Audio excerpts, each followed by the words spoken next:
Back in India, things are tense. A major farmers' protest has broken out. We've seen reports of violent standoffs. Farmers are breaking barricades. Cops are firing tear gas. It's like a throwback to the scenes of 2020 and 2021. So what's the issue this time? The protest is called Delhi Chalo, meaning March to Delhi.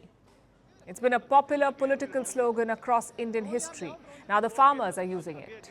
And who is leading them? Mainly two groups, the Kisan Mazdoor Morcha, which claims to represent 100 farmers' unions, and the Samyukt Kisan Morcha, which claims to represent 150 unions. So put together, 250 farmers' unions are said to be involved. And what do they want? Their list has 12 demands, but we'll focus on the top ones. Number one, a law to guarantee MSP for all crops. MSP is the minimum support price. It's like a price floor on crops. You cannot sell a crop below this price. That's MSP.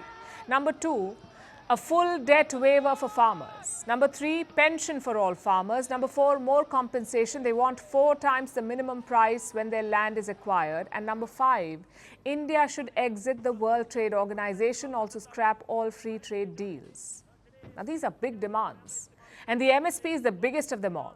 Let me explain what this means. Right now, the government announces a minimum price for 23 crops. 23 crops that are to be bought at a minimum price. That's the practice.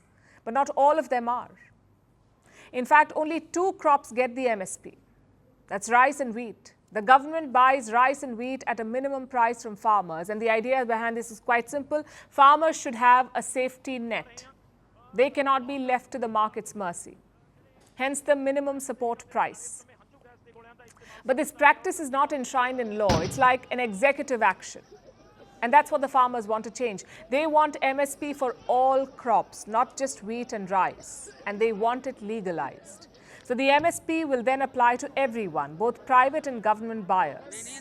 That's what they want. If the private ones won't buy, then the government will have to buy. If not, it will be a legal violation. That is the demand of the farmers. Until yesterday, talks were on.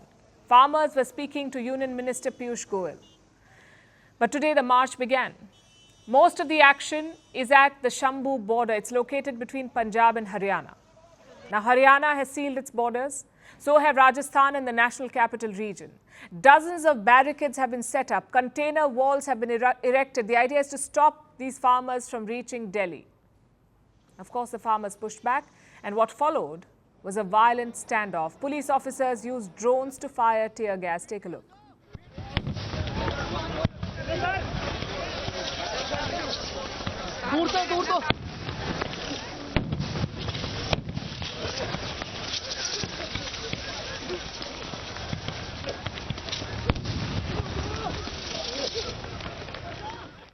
It seems to be the trend. Farmers are protesting in Europe as well. There, the reasons are different. European farmers want more subsidies, especially on fuel.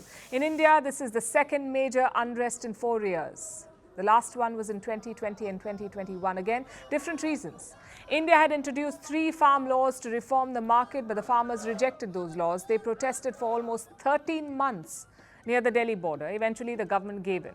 The laws were taken back.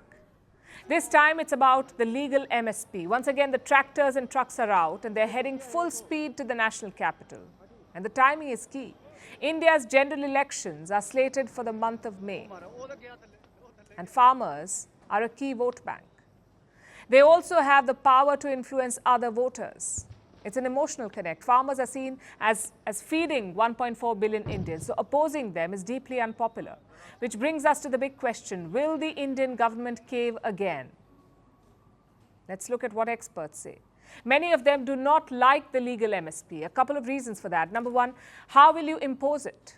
A lot of crop sale happens outside regulated markets, so you can't track every sale. Number two, opposition from private players. They like to buy when prices are low, but a legal MSP would end that. Consider what happened in Maharashtra. It tried a legal MSP in 2018. Private players who violated it were fined up to 50,000 rupees.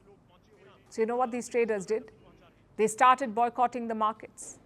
And reason number three, lack of infrastructure. A legal MSP will require the government to take the lead. But where will these crops be stored? Government warehouses are already packed. They don't have the infra.